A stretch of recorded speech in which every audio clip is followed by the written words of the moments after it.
कार्तिक महत्तम कथा है।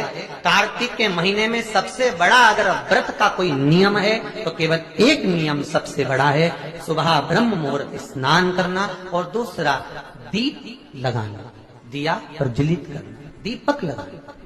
दीप दान से बड़ा कार्तिक के महीने में कोई दान का वर्णन नहीं है जितना दीप दान का वर्णन। इतना सुंदर लिखा है, कार्तिक के महीने में 10वीं तिथि को जो तुलसी की डंडी को घी में भिगोकर अपनी कामना कर भगवान के सामने दिए में रखकर जला देता है, दिए की तरह उससे आरती उतार देता है, कहते हैं उसका जन्म दूसरी बार पृथ्वी पर नहीं होता, वो भगवान के गोलोक धाम में जिंदगी भर के लिए विराजमान हो जाता है। विष्णु पुराण का 5वां अंश कार्तिक खंड वर्णन करता है, या स्कंद पुराण का कार्तिक खंड को उठा लीजिए, वो वर्णन करता है 24 तरह के दिए होते हैं। कितने तरह के? 24 तरह के दीप होते हैं। उस दीप में सर्वाधिक श्रेष्ठ दीप होता है तुलसी दल का, तुलसी की डंडी से जो प्रकट किया है। बत्तियों का भी क्रम है। कार्तिक पूर्णिमा के दिन लगाया गया दीपदान, किया गया दीपदान घर में संपदा की कमी नहीं आने देगा।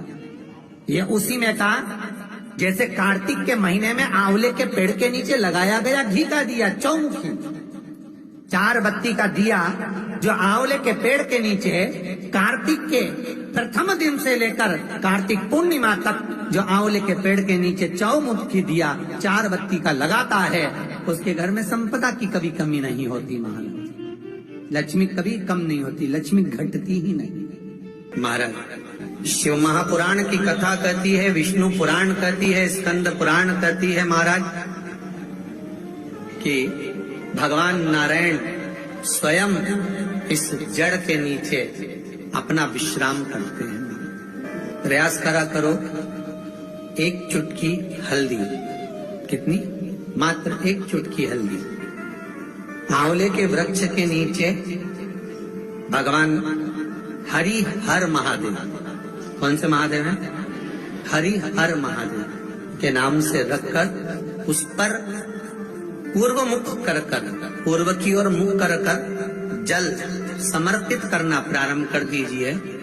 आप अगर प्रयास करेंगे शुक्रवार की शुक्रवार करें, या नवमी की नवमी करें, अष्टमी की अष्टमी करें, प्रदोष की प्रदोष कर लें, सोमवार की सोमवार कर लें, तो आंवले की जड़ के नीचे अगर हमने हल्दी रखकर जल का भाग समर्पित करा है पूर्वमुख होकर, तो अगर व्यापार नहीं चल रहा है, 1 हफ्ता हो गया बैठे हुए हो, कोई ग्राहकी नहीं है, तो एक बार करो, दूसरी बार करने जाओगे तो आप अपने आप दौड़ कर जाओगे कि मेरा 1 हफ्ते से व्यापार अच्छा चल रहा है। आप दूसरी बार करोगे तो आपको ये ज्ञान उपदेश ये प्राप्त हो जाएगा, अपने आप रिजल्ट सामने आएगा कि हाँ, हमने आंवले के वृक्ष के नीचे हल्दी को समर्पित करा था और उसको चढ़ाने के बाद हमने जो जल चढ़ाया है उसका फल हमको प्राप्त हुआ।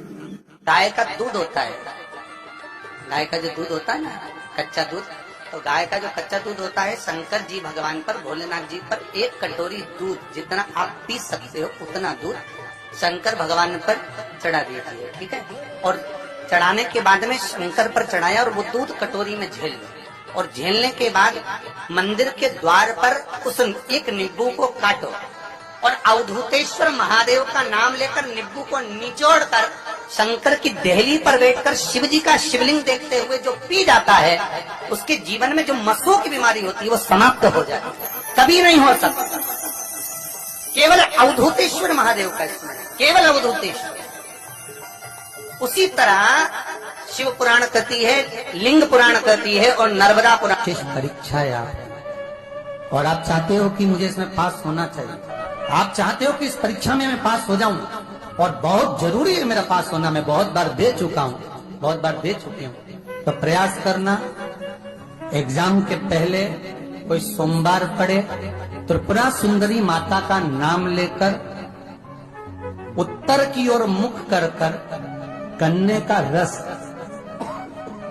शुगर का रस, गन्ने का रस, एक का रस लेकर दोनों हाथों में कलश में भरकर नाम और गोत्र आपका बोलकर मन की कामना कर कर, जैसे कांवड़ शिव जी को चढ़ाते हैं दोनों हाथ से, उसी तरह वो गन्ने का रस से शंकर जी का अभिषेक त्रिपुरा सुंदरी के भाव से कर दीजिए महाराज। ऐसा कोई एग्जाम नहीं होगा जिसमें आप पास नहीं हो सकते, निकल ही जाओ। सब बोलिए एक बार जमकर, श्री शिवाय नमस्तुभ्यम।